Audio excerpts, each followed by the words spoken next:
Hello everyone, welcome to my channel NCRT Learning Hub. Here we are going to read chapter number 3 Fiber to Fabric class 6 Science. ठीक है, तो हम यहाँ chapter 3 पढ़ने वाले हैं आपकी एक साइंस बुक का. So let's start. Paheli and Bujo won the first prize in a science quiz competition held at their school. पहेली और बूझो जो थे दोनों, उनको क्या हुआ, वो दोनों साइंस क्विज में कंपटीशन में जीत गए जो उनके स्कूल में हुआ था और वो फर्स्ट पोजीशन मिली है. ठीक है. They were very excited and decided to use the prize money to buy clothes for their parents. और वो दोनों क्या थे, एक्साइटेड थे. क्या उन्होंने डिसाइड किया कि हम इस प्राइस मनी से कपड़े खरीदेंगे अपने पेरेंट्स के लिए. When they saw a large variety of cloth material, they got confused. जब उन्होंने बहुत सारा वैरायटी देखा क्लोथ का तो वो क्या हो गए, कंफ्यूज हो गए.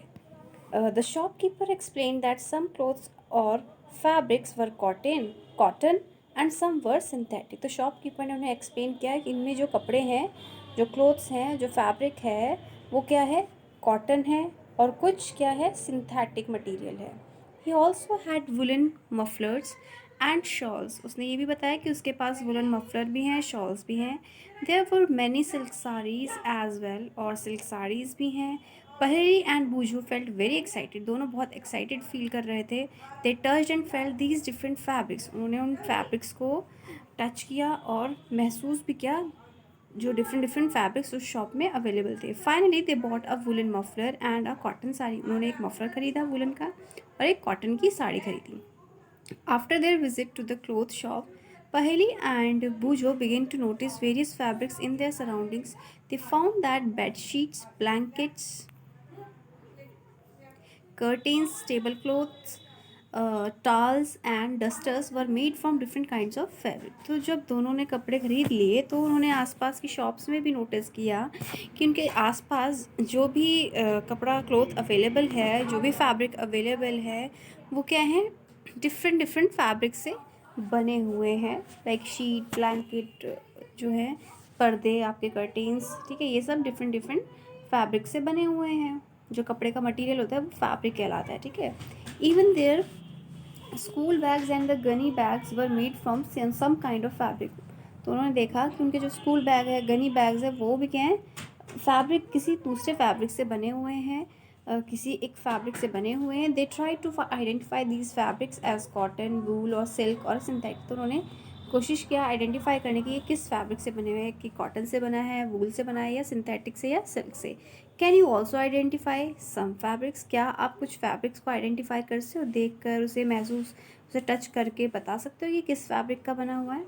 तो यहाँ पर वेराइटी इन फैब्रिक्स एक्टिविटी 1 दी हुई है. Visit a near by tailoring shop, collect cuttings of fabrics left over after stitching.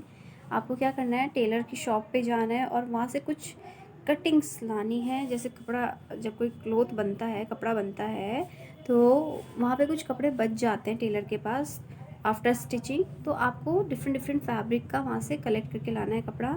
Feel and touch each piece of fabric. हर कपड़े को टच करना है, महसूस करना है और आपको पता लगाना है कि कौन सा कपड़ा किस फैब्रिक का बना हुआ है. इस एक्टिविटी में यही करना है आपको. फिर एक्टिविटी 2 आपको दी हुई है. Select a piece of cotton fabric you label in activity 1. यानी कि जो एक्टिविटी 1 में कपड़ा है वो क्या है, कॉटन का है. तो आपसे कह रहा है कि पीस ऑफ कॉटन, जो फैब्रिक का, जो कॉटन फैब्रिक है, उस तरह का आपको कपड़ा सेलेक्ट करना है. And try to find a loose thread. एक थ्रेड आपको निकालनी है. ठीक है. और yarn at one of the edges and pull it out. उस कपड़े में से क्या निकालना है, एक धागा निकालना है खींच करके. If no loose yarns are visible. अगर उसमें से कोई नहीं निकलता है धागा, तो you can gently pull one out with a pin और अ नीडल. अगर आपसे हाथ से नहीं निकल पा रहा है तो आप पिन की हेल्प से या नीडल की हेल्प से कोई धागा उस कपड़े में से निकाल सकते हैं. We find that a fabric is made up of yarns arranged together. तो आप पाएंगे वो किससे बना हुआ है, यार्न से बना हुआ है. What are these yarns made of. और आपसे कह रहा है कि जो यार्न्स हैं वो किससे बने हुए है, ठीक है। फिर आपको एक्टिविटी 3 दी हुई है यहाँ पर। तो एक्टिविटी 3 यार्न्स क्या होते हैं, ये भी एक तरह से यार्न्स क्या होते हैं, यार्न्स जो होते हैं किसी फाइबर में से, यानी कि जो कपड़े का है, जो आपका सपोज कॉटन क्लॉथ है, ठीक है, उसमें से जो आप धागा निकाल रहे हैं पिन से या नीडल से, तो जो वो धागा है ना वही आपका यार्न होता है, ठीक है। Now activity 3, take out a yarn from a piece of cotton fabric. Place this piece of yarn on the table. Now press one end of the yarn with your thumb. Scratch the other end of the yarn along its length with your nails as shown in figure 3.4। जैसे आपको figure 3.4 में दिखाया, एक yarn आपको cotton cloth में से एक thread निकालनी है उस फैब्रिक में से, और उसको टेबल पे रख के एक साइड से प्रेस करना है धागे को, और दूसरे को क्या करना है, खींचना है दूसरी साइड से।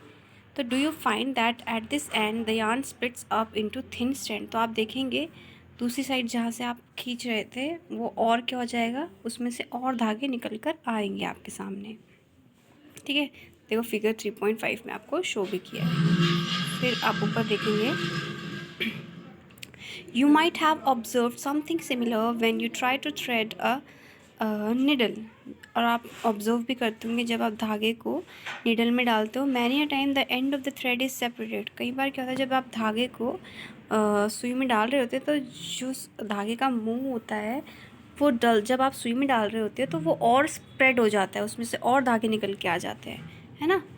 This makes it difficult to pass the thread through the eye of the needle. तो आप देखते होंगे जो सुई का छेद होता है उसमें से निकलना थोड़ा मुश्किल हो जाता है।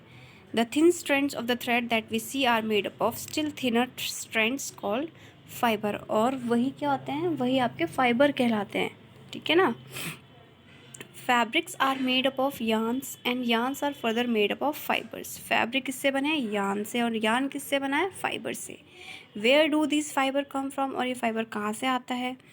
The fibres of some fabrics such as cotton, jute, silk and wool are obtain from plants and animals. ये सब फैब्रिक कहाँ से मिलता है हमें, हमें ये सब प्लांट और एनिमल से मिलता है। These are called natural fibres, और ये सब क्या है, नेचुरल फाइबर्स हैं। Cotton and jute are example of fibres obtain from plants. Cotton और जो जूट हैं वो किसका एग्जाम्पल है, फाइबर का है, और जो हमें किससे मिलते हैं, प्लांट से मिलते हैं। Wool and silk fibres are obtain from animal, ये किससे मिलते हैं, एनिमल से मिलते हैं। और wool is obtain from the fleece of sheep और गॉट, उनके बालों से, जो उनके बॉडी पर बाल होते हैं उससे। It is also obtain from the hair of rabbits, rabbit के हेयर से भी, याक के, कैमल के। और silk fibre is drawn from the cocoon of silkworm. जो बटरफ्लाई होती है जब वो कोकून की शेप में होती है, फॉर्म में होती है, तो वहाँ से क्या मिलता है हमें, सिल्क फाइबर मिलता है। For thousands of years, natural fibers were the only ones available for making fabrics. मतलब हज़ारों सालों से जो नेचुरल फाइबर है वही एक ज़रिया है, या ये कह लीजिए were the only ones available for making fabric बनाने के लिए सबसे नेचुरल फाइबर अवेलेबल यही होता है। इन द लास्ट 100 years और so fibres are also made from chemical. पहले तो नेचुरल फाइबर्स होते थे, अब लेकिन कुछ सालों से 100 of years हो चुके हैं, तब से क्या होने लगे हैं, केमिकल फाइबर्स भी अवेलेबल होने लगे हैं, ठीक है, जो कि which are not obtained from plants and animals. जो प्लांट और एनिमल से नहीं मिलते हैं वो बनाए जाते हैं और उन्हें हम सिंथेटिक फाइबर बोलते हैं। Some examples of synthetic fibres are polyester, nylon and acrylic. तो ये क्या है, ये सिंथेटिक फाइबर के एग्जाम्पल्स हैं। सम प्लांट फाइबर्स कौन है, यहाँ पे दिए हुए हैं। सबसे पहला है आपको कॉटन दिया हुआ है। Have you ever made wicks for oil lamp. क्या आपने, जब आप दिया जलाते हैं तो हम एक क्या बनाते हैं, बत्ती बनाते हैं दिया जलाने के लिए। What do you use for making these wicks. क्या यूज़ करते हैं इन विक्स को बनाने के लिए आप। This cotton wool is also use for filling mattresses, quilts और पिलोज। मतलब आपने देखा होगा पिलो भरने के लिए, रजाइयाँ भरने के लिए, ये सब भरने के लिए रुई का इस्तेमाल होता है। Take some cotton wool, pull it apart and look at its edges. रुई में से क्या, रुई को थोड़ा सा खींचो पतला पतला करके उसके किनारों से, एंड आप क्या ऑब्जर्व करेंगे, the small thin strands that you see are made up of cotton fibres. तो किससे बने होते हैं वो, जो निकल कर आते हैं, और पतले पतले धागे वो कॉटन फाइबर से बने होते हैं। Where does this cotton wool come from, और ये कहाँ से आता है, it is grown in the fields. ये हमें पता ही है कहाँ उगाया जाता है कॉटन, फील्ड में उगाए जाते हैं। इनके प्लांट्स होते हैं कॉटन के, और जहाँ पर ब्लैक सॉइल अवेलेबल होगी वहाँ ये अच्छे से अवेलेबल होंगे, अच्छे से ग्रो होंगे जहाँ वार्म क्लाइमेट होगा। Can you name some states of our country where cotton is grown? आपसे क्वेश्चन पूछा है कि क्या आप कुछ स्टेट्स के नाम बता सकते हैं जहाँ पर कॉटन को उगाया जाता है। ठीक है, ये आपसे क्वेश्चन है, you can answer this question. The fruits of the cotton plant, यानी कॉटन बॉल्स जो होती हैं, are about the size of lemon, नींबू की शेप में होते हैं। साइज़ जो होता है वो नींबू की शेप का होता है। आफ्टर मैच्योरिंग, जब वो पक जाते हैं पूरी तरह से, बॉल बर्स्ट हो जाती है, फूट जाती है, the seeds covered with cotton fibre can be see. जो सीड कवर होती है, आप देख सकते हैं रुई में से बिनौले कुछ करके बोलते हैं उसको, तो रुई में से कुछ बीज भी निकलते हैं। Have you ever seen a cotton field? क्या आपने कभी कॉटन फील्ड देखी है? That is ready for picking, जो कि कॉटन निकालने के लिए रेडी है। It looks like a field covered with a snow, ऐसा लगता है जैसे कि पूरी जो फील्ड है वो किससे कवर हो चुकी है? स्नो से कवर हो गई हो, ऐसा लगता है। आप फिगर 3.6 में देख सकते हैं। फ्रॉम दिस बॉल्स, और इन बॉल से क्या होता है? Cotton is usually picked by hand. क्या करते हैं फील्ड में काम करने वाले जो होते हैं, इस कॉटन को अपने हाथों से ही निकालते हैं। Fibres are then separated by the from the seeds by combing. फिर कॉम्बिंग के प्रोसेस से क्या किया जाता है? उसमें से सीड को अलग किया जाता है, और इस प्रोसेस को गिनिंग ऑफ कॉटन भी कहा जाता है। Ginning was traditionally done by hand, और ये किससे, क्या कौन सा प्रोसेस है? हैंड से ही किया जाता है। फिगर 3.7 में आप देख सकते हैं। And these days machines are also use for ginning. अब तो मशीन्स का भी इस्तेमाल होने लगा है गिनिंग। तो आप देख रहे हैं फिगर 3.7 में ये व्यक्ति क्या कर रहा है? गिनिंग कर रहा है, कॉटन में से क्या निकाल रहा है? सीड्स को निकाल रहा है। Now the second fibre is jute. ठीक है, jute fibre is obtain from the stem of the jute plant. Jute plant की स्टेम से जूट फाइबर निकाला जाता है। फिगर 3.8 में गिवन है। It is cultivated during the rainy season. Rainy season में इसको कल्टिवेट किया जाता है। In India jute is mainly grown in West Bengal. कहाँ पर उगाया जाता है? West Bengal, Bihar and Assam. The jute plant is normally, तो आप देख रहे हो कहाँ कहाँ अवेलेबल है जूट, कहाँ कहाँ उगाया जाता है? West Bengal, Bihar and Assam. The jute plant is normally harvested when it is at flowering stage. कब हार्वेस्ट किया जाता है? जब ये फ्लावरिंग स्टेज पर होता है।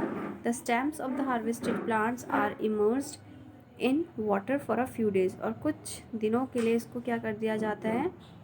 जब इसकी स्टेम्स को हार्वेस्ट करते हैं तो इसको पानी में मतलब पानी में इमर्स कर देते हैं, इन्वॉल्व करते हैं। The stems rot and fibres are separated by. इसमें से जो इसका जो फ्लावर पर रेडी हो जाता है, इसका जो फाइबर होता है वो किससे किया जाता है अलग? बाय हैंड से। You can see this jute plant. Okay, so to make fabrics, इसके फैब्रिक बनाने के लिए all this fibres are first converted into yarn. पहले इसको एक यार्न में, एक थ्रेड में कन्वर्ट किया जाता है। And how is it done, ये भी आपसे पूछ रहा है, आगे पढ़ेंगे। This is all in this video. In the next video we will continue the next topics of this chapter. Till then, read properly, carefully. Bye bye, take care.